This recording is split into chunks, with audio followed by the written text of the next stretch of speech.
عن عائشة رضي الله عنها عن النبي صلى الله عليه وسلم قال: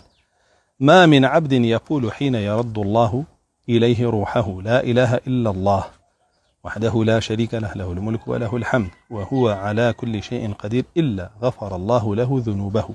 ولو كان مثل ذبت البحر. أم فرموديان بابلين چارەسەری جۆرێکی تری دەروونە لەگەڵەوەشا کە ذیکری لە خەوهەستانە. ئەگەر دیقەت بن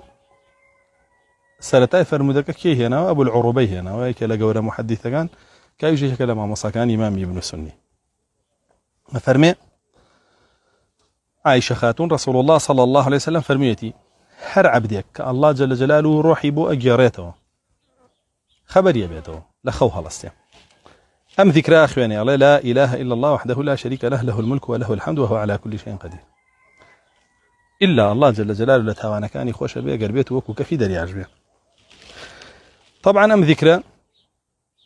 جوازي شيء لقلواني تر أواني تريج هموي توحيدي تياه الحمد لله طوابي استايش كان الله يوبو الله أو إعلان توحيده كتبوني بكسيتر والله الحمد لك كافر بي أماش بها مان شوا هل إعلان توحيد أم ذكرى بلان بوشي أمان بابلين زياتر جختي لسر توحيدك كردوته لا إله إلا الله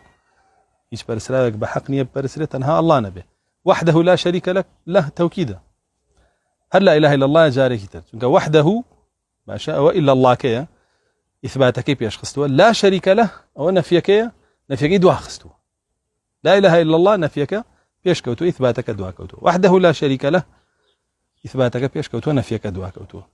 له الملك وله الحمد وهو على كل شيء قدير. سيرك اللي لا لفظي حمد يا بكارها توتو وجيرانوي ملك بو الله